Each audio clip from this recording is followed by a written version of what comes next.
Bencana kebakaran dapat terjadi kapan saja, di mana saja, dan menimpa siapa saja. Akibatnya, tak sekedar kehilangan harta benda, tapi juga nyawa. Ayo, kita cegah kebakaran. Api dekat dengan kita. Nyalanya kecil, jadi kawan. Nyalanya besar, jadi lawan. Nah, ada baiknya kita mengenal bagaimana terjadinya api. Api adalah suatu proses kimia, yakni proses oksidasi cepat yang menghasilkan panas dan cahaya. Api dapat terjadi karena bergabungnya 3 unsur yang dikenal dengan teori segitiga api. Ketiga unsur tersebut antara lain material atau bahan yang mudah terbakar seperti kayu, kertas, dan bensin. Udara sebagai zat pengoksidasi, dan panas sebagai pemicu atau penghasil panas. Pertama, udara dapat dihilangkan dengan melakukan pengisolasian. Kedua, menghilangkan panas dengan pendinginan. Ketiga, bahan atau material dapat dibatasi dengan pemisahan atau penguraian. Pada intinya, api akan padam jika salah satu unsur pembentuk api dihilangkan. Penyebab kebakaran tertinggi salah satunya akibat kelebihan beban listrik. Beberapa kesalahan kita dalam memperlakukan listrik di rumah diantaranya akibat adanya arus pendek, penumpukan stop kontak, pemakaian listrik yang melebihi beban, adanya kabel bocor,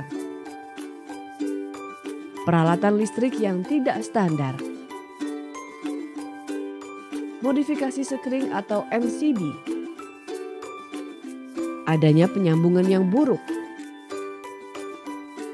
Jadikan listrik sebagai kawan dengan cara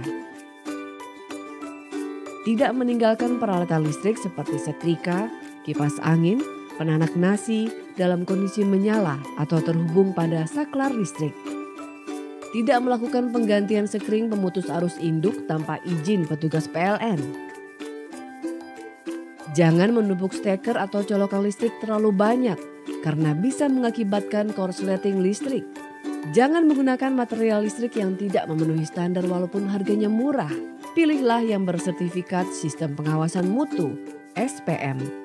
Gunakan jenis dan ukuran kabel sesuai peruntukan dan kapasitas hantar arusnya.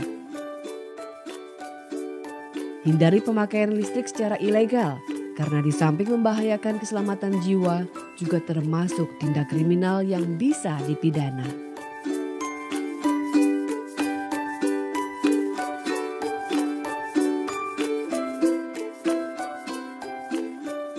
Alat pemadam api ringan, APAR, bisa menjadi pertolongan pertama memadamkan api. Lalu bagaimana cara menggunakan APAR? Tarik untuk membuka kunci pengaman. Arahkan semprotan ke sumber api. Tekan tuil, lalu semprotkan menyapu kanan kiri, jangan terputus-putus. Saat digunakan, pastikan tabung APAR dalam posisi tegak. Jaga jarak kita dengan sumber api, pastikan jarak aman minimal 2 meter. Perhatikan arah angin. Semprotkan APAR mengikuti arah angin langsung ke dasar sumber api. Setelah digunakan, isi penuh kembali tabung APAR agar bisa digunakan kembali. Pastikan di tempat yang mudah terlihat, mudah terjangkau, tidak terkunci, tidak terkena sinar matahari, dan tidak lembab. Tinggi APAR 125 cm dari dasar lantai. Lakukan pengecekan rutin untuk memastikan APAR selalu dalam kondisi siap pakai.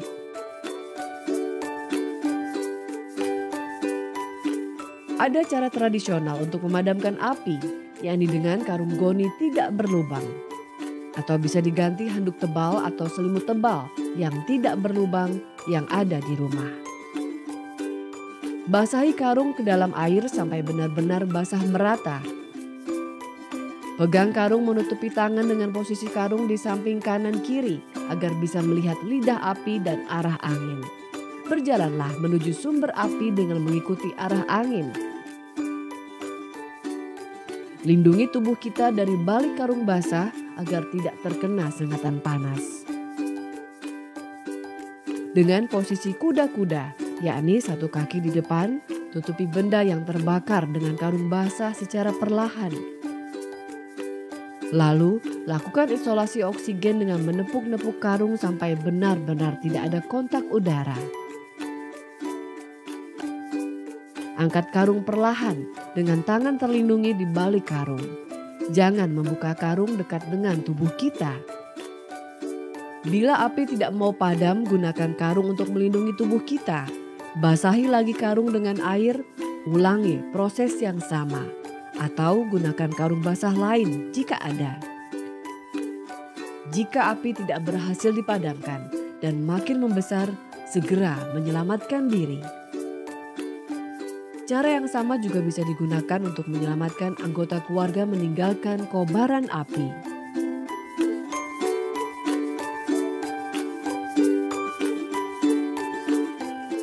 Selain menjadi relawan yang setiap saat menjaga lingkungan dalam upaya pencegahan kebakaran, warga juga menjadi pendukung petugas saat terjadi kebakaran. Lalu apa yang harus dilakukan Satgas untuk memudahkan upaya pemadaman api? Segera hubungi petugas pemadam kebakaran terdekat. Berikan informasi yang dibutuhkan oleh petugas pemadam kebakaran, antara lain memberitahu petugas asal api, adakah warga yang terperangkap api, lokasi sumber air terdekat, dan apa saja yang terbakar. Satgas juga membantu kelancaran jalan mobil pemadam kebakaran untuk mendekati lokasi kebakaran, membuka portal, dan membersihkan akses jalan untuk memudahkan mobil pemadam kebakaran menuju lokasi kebakaran. Satgas membantu menenangkan warga dan membantu evakuasi korban kebakaran. Semua kebakaran bermula dari api kecil.